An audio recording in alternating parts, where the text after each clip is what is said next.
ஆமாங்க, நம்ம வாழ்க்கை நம்ம கையில தானே இருக்கு. ஆண்டவ மேல உங்களுக்கு நம்பிக்கை இல்லையா? ஐயோ, ஆண்டவ இல்லைன்னா நம்மள எங்கங்க? ஆனா நம்மள நாம கவனிச்சாதான் ஆண்டவன் நம்மள கவனிப்பான்.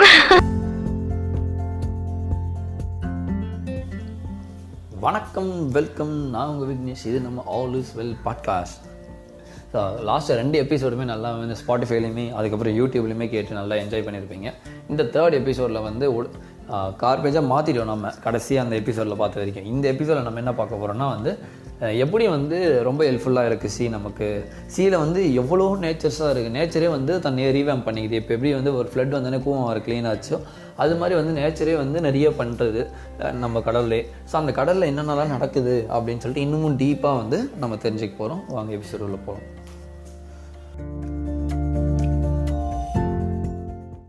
ஸோ கேரளா இல்லைன்னா இந்த இதெல்லாம் வந்துச்சு, ஃப்ளட் அது இது எல்லாமே வந்துச்சுன்னா கன்னியாகுமரி ஃபிஷர்மேன் வரைக்கும் ஆனா போட்டை தூக்கிட்டு போனாங்க. உங்களை நாங்க காப்பாற்ற வரோம்னு சொல்லி எல்லாரையும் அந்த திருச்சூர், இடுக்கி அந்த ரீஜன் எல்லாமே போய் எல்லாரையும் காப்பாத்தினாங்கன்னா அதே டைம்ல இப்ப கேரளாவில் ஒரு எத்தனை கிராமங்களோ அழிஞ்சிட்டு இருக்குது.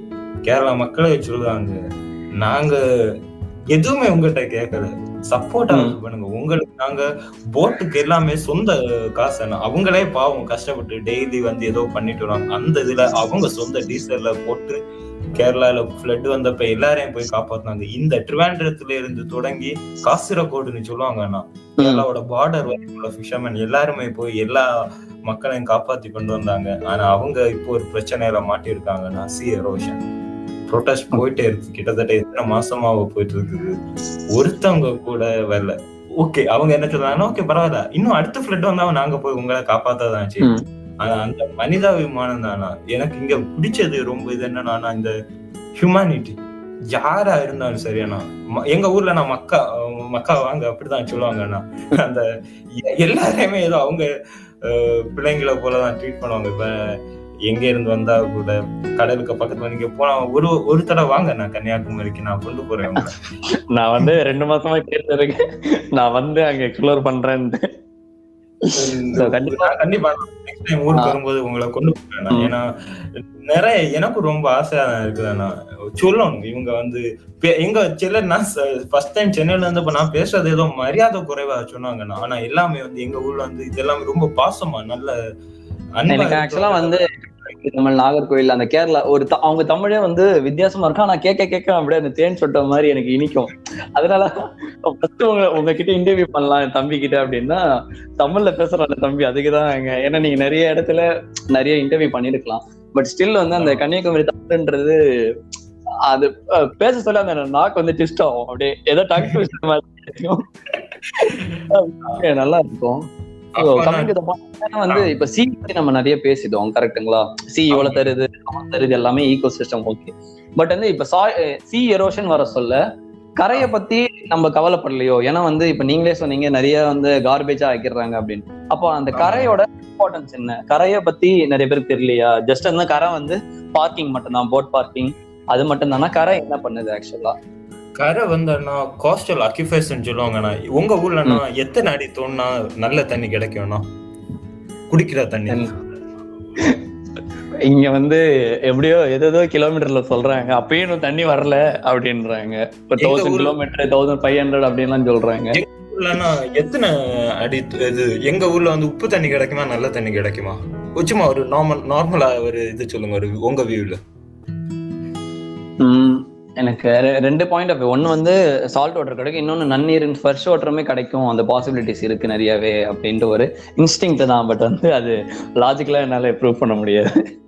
15 அடி தோண்டுனா நல்ல தண்ணி கிடைக்கும். எனக்கு கூட வாங்க, நம்ம தோண்டி நல்ல தண்ணிய ஃப்ரெஷ் வாட்டர். நீங்க சொல்லுங்க, இது எப்படி possible? How is it possible? இந்த இத்தனை கடல்ல இருந்து ஒரு கரெக்டா வேணாம், நம்ம டேப் வச்சு அளந்து எடுக்கலாம்.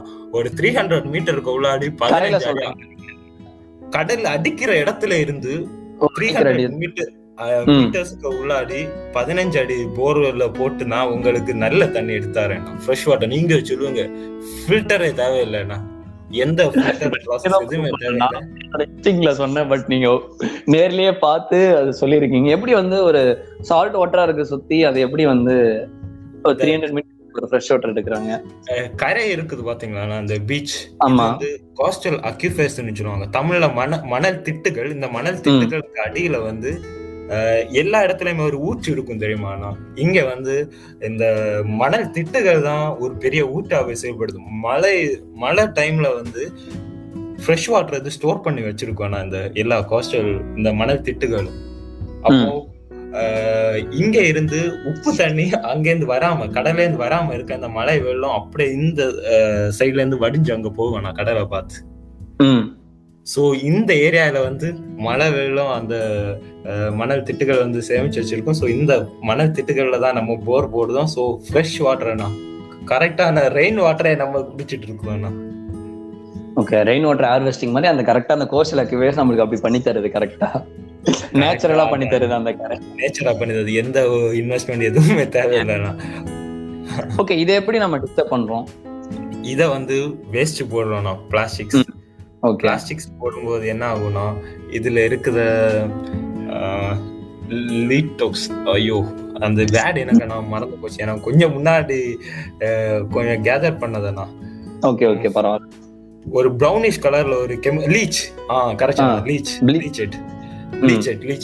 இந்த பிளாஸ்டிக்ஸ் வந்து லேண்ட்ல இருக்கும்போது மழையோ ஏதாவது வெஞ்சா அந்த அதுல இருந்து லீச்செட் வந்து உள்ளாடி போகும்னா கிரவுண்ட் வாட்டர் டிஸ்டர்ப் பண்ணுது. ஸோ அதனால நமக்கு ஹெல்த் இஷ்யூஸ் வருது.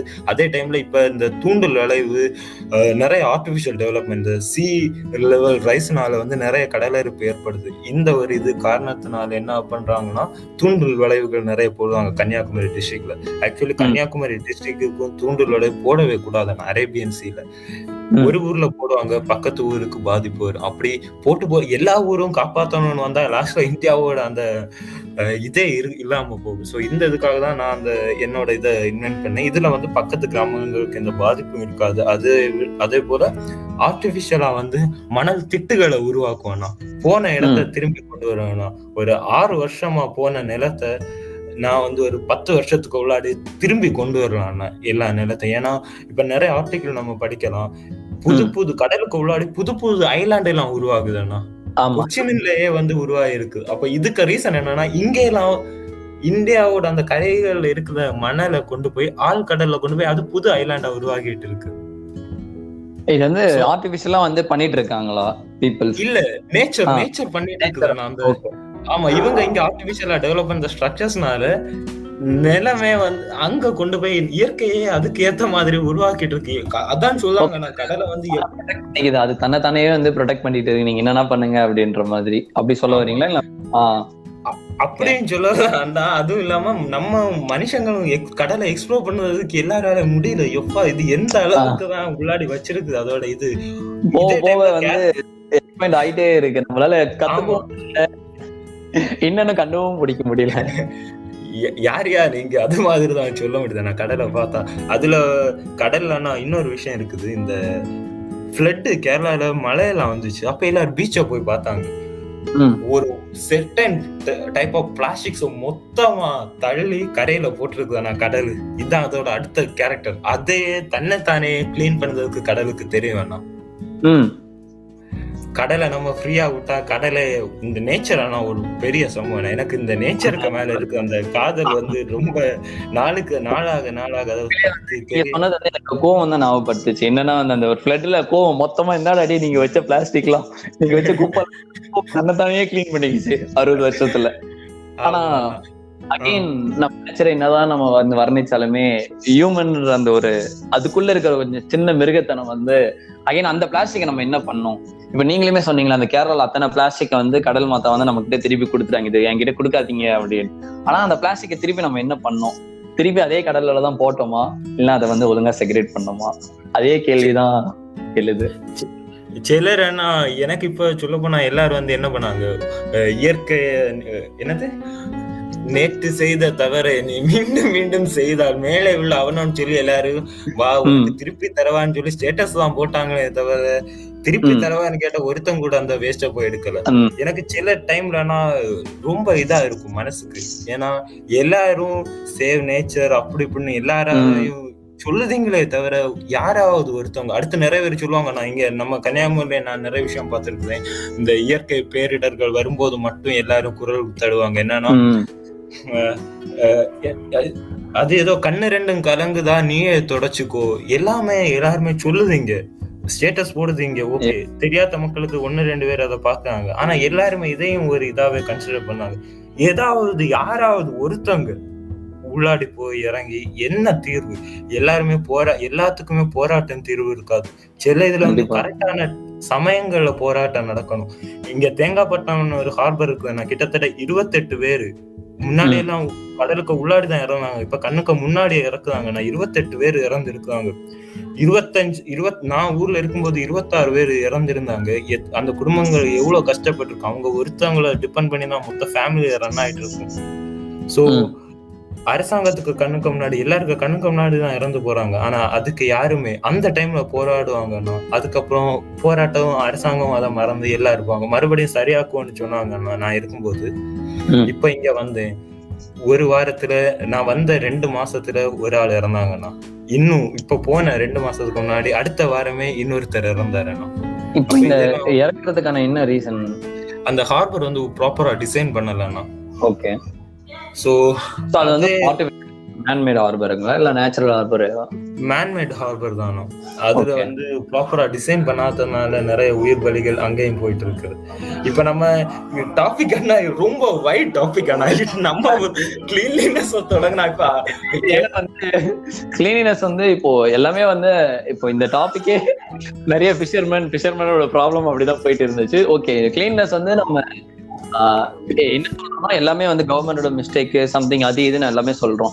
ஆனா வந்து நம்ம வீட சுத்தமா வச்சிருக்கோம். இப்ப நம்ம ஒரு பீச்சுக்கு போறோம், ஒரு வாட்டர் பாட்டில் வாங்குறோம், ஒரு குக் பேக்கெட் இல்ல வேற ஏதாவது நம்ம எங்க போடுறோம் அப்படின்ற ஒரு கேள்வி எழுது.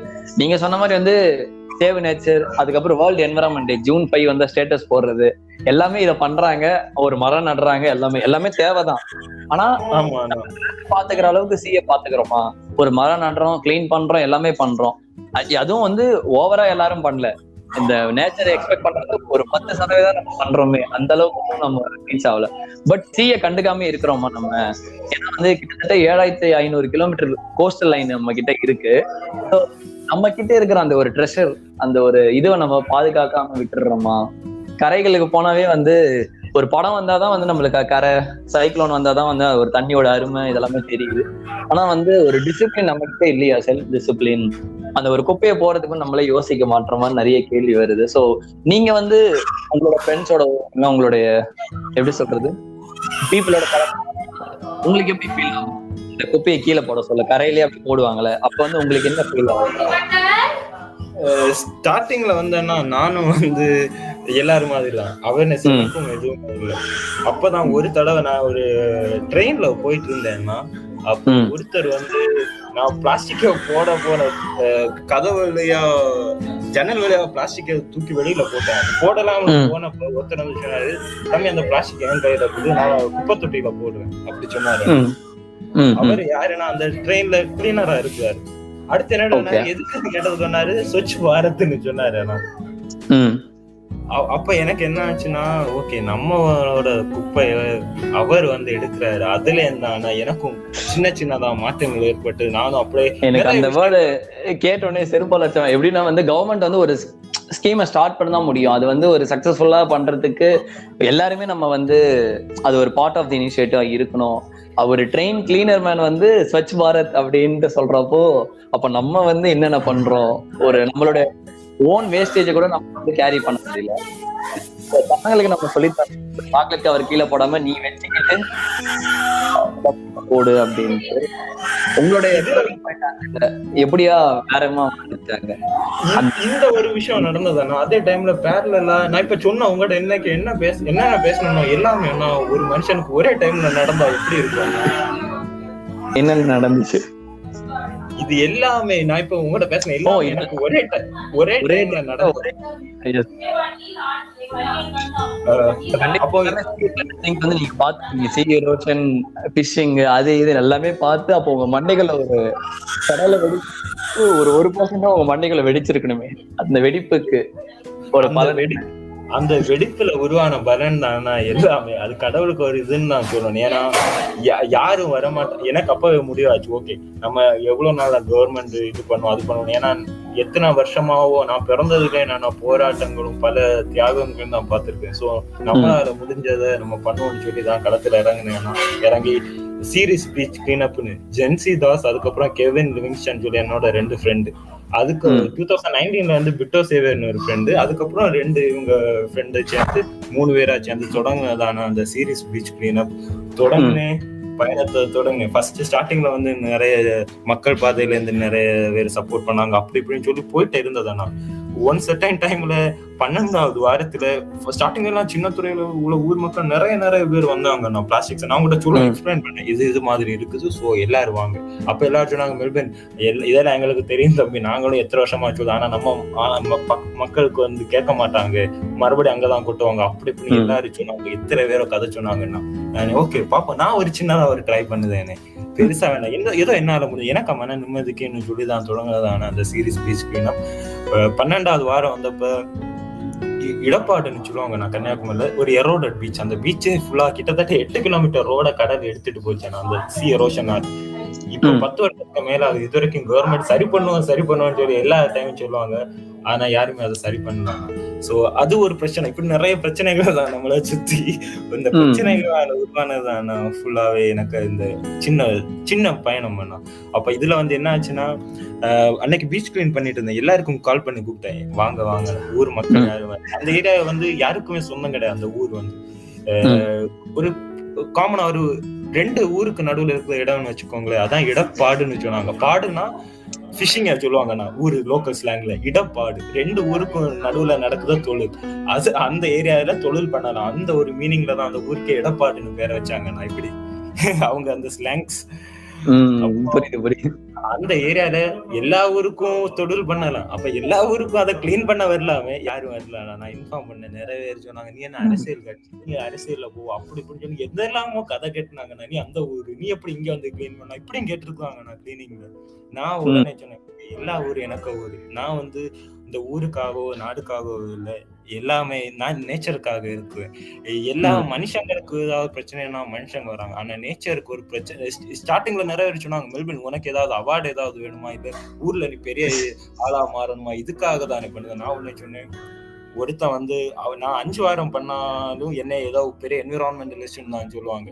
21 வாரம் பண்ணாலும் நான் ஓகே தான், 50 வாரம் பண்ணியிருந்தாலும் நான் ஓகே தான், 100 வாரம் பண்ணுது, இது எனக்கு எந்த அவார்டும் தேவையில்லை.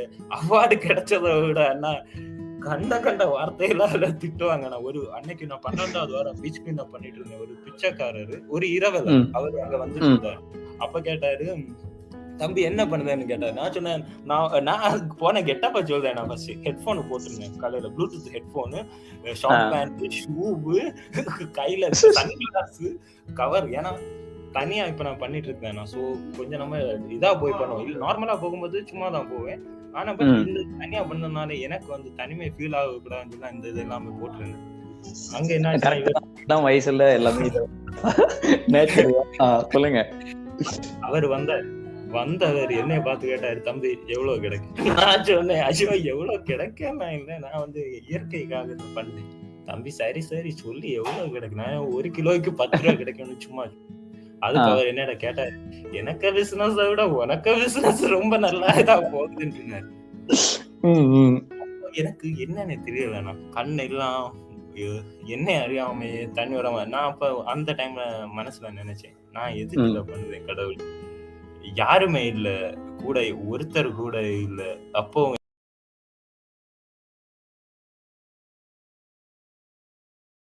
எஸ், இதோட இந்த எபிசோடு முடிவுக்கு வருது. எனக்குமே நல்லா இருந்துச்சு எனக்கு இடப்பாடு அந்த மீனிங்லாம் தெரிஞ்சதில். அட்லாஸ்ட் எனக்குமே அந்த ஒரு கொஸ்டின், நம்ம இதெல்லாம் பண்ணுறோம் அப்படின்னா வந்து எதுக்காக பண்ணுறோம், ஒரு பேர் புகழ் அடையாளம் இதுக்காக பண்ணுறோமா, இல்லை. It's our duty to repatriate to our nature. நம்ம நேச்சருக்கு நம்ம கண்டிப்பாக எதனா செய்யணும், நம்மளுடைய டியூட்டி அது, நம்மளுடைய கடமை அப்படின்னு. பட் இருந்தாலுமே வந்து நமக்குள்ளே வந்து ஒரு ஏக்கம், நான் ஏன் இதை பண்ணுறேன் அப்படின்னு எல்லாருக்குள்ளே why I am doing this அப்படின்ற மாதிரி. நீங்கள் எதனா பண்ணுங்கள் ஓகேங்களா, நம்ம ஏன் இதை பண்ணுறோம் நமக்குள்ளே ஒரு கொஷின் இருக்கும். ஸோ அந்த கொஸ்டினுக்கான ஆன்சர் நெக்ஸ்ட் எபிசோடில் கிடைக்கும். அது வரைக்கும் உங்களிடம் விடைபெறுவது நான் உங்கள் விக்னேஷ். இது நம்ம ஆல் இஸ் வெல் பாட்காஸ்ட். நன்றி, வாழ்க வளமுடன்.